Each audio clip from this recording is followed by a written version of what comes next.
is I, John Rodriguez, the Uncommon Voice for the Common Man, coming to you today live from Shadyside, Ohio, where I have more than a few things to say about the 1-year anniversary of the killing of Osama bin Laden. That's right.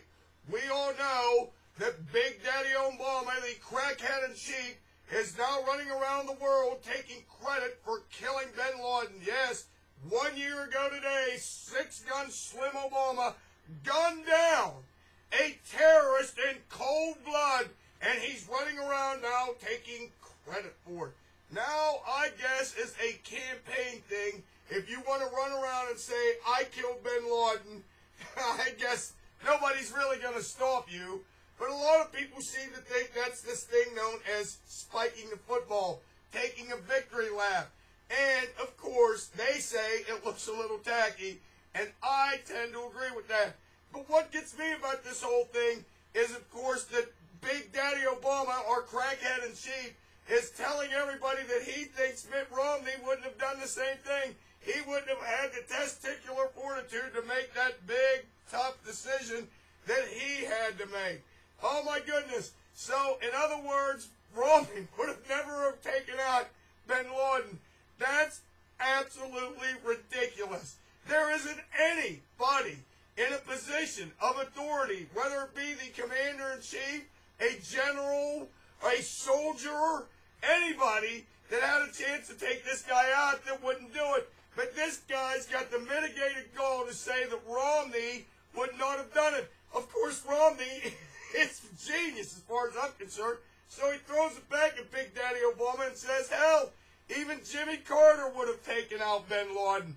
And who is it that Big Daddy Obama gets compared to when it talks about foreign policy and economic issues? Well, that would be none other than Jimmy, my name is Earl Carter. And Romney throws it right back in his face.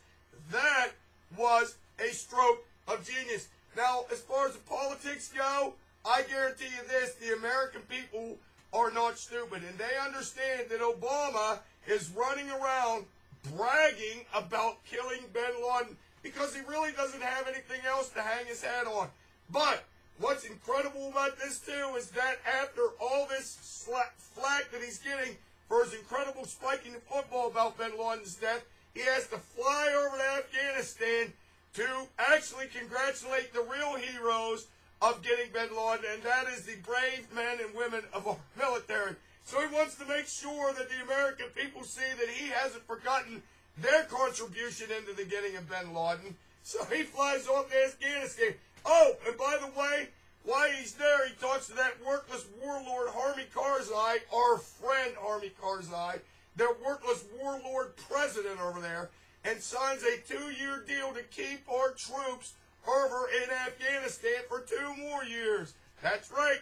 The guy who was going to end the war in Afghanistan has now committed us to 2 more years of absolutely horrible policy making and, sadly, the death of our troops.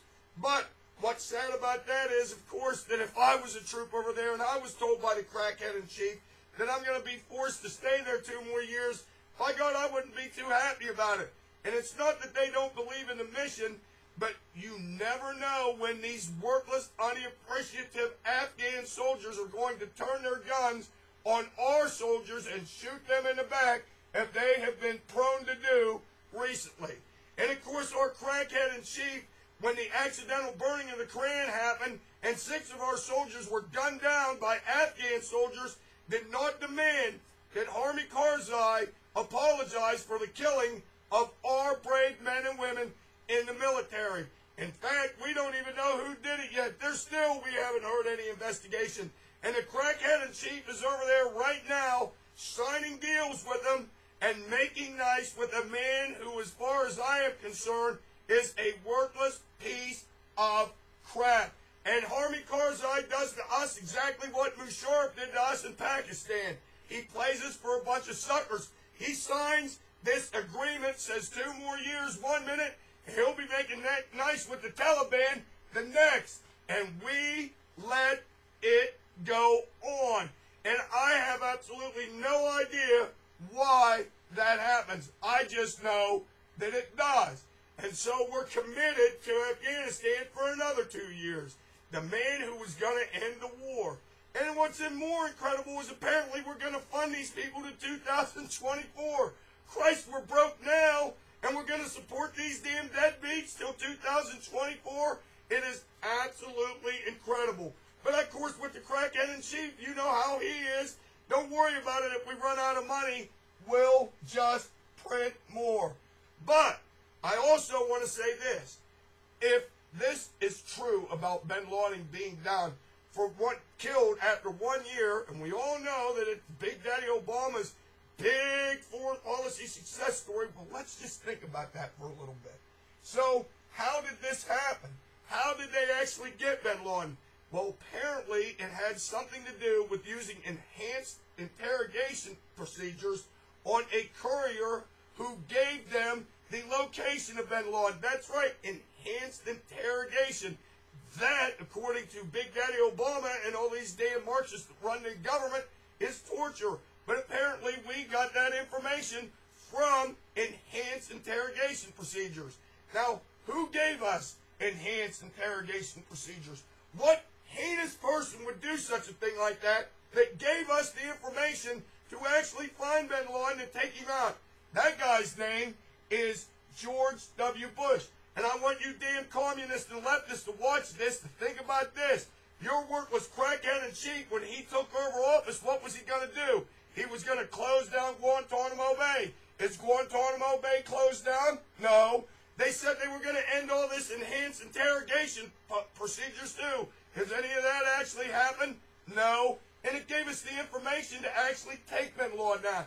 So let's be honest about this. Bin Laden is dead today thanks to George W. Bush. Now, true, Six Gun Slim actually gave the orders and committed the ground troops to do it, but the policies put in place by George W. Bush actually enabled this entire thing to take place. And that's just the fact of the matter. And whether you leftists believe it or not, it is a fact. If it wasn't for George W. Bush, there would be no dead bin Laden, and you know it. And we all owe George W. Bush a big thank you. Not to mention the fact that the Navy SEALs had a little bit to do with this too. I guess they just happened to be the pawns in Obama's big scheme on taking out bin Laden. It's the sacrifices of the brave men and women in our military that it makes all this possible. But you never know that, according to the crackhead in chief. You think he was standing up there with bin Laden with the gun pointed to his head and pulled the trigger himself. It is absolutely appalling to listen to this narcissist take credit for something that everybody had a hand in, including George W. Bush. It's absolutely appalling to hear this narcissist run his big left-wing mouth. Until next time, this is your favorite conservative, Ronald Reagan, saying this to you right now. You brave men and the women in the military are not forgotten on this glorious day.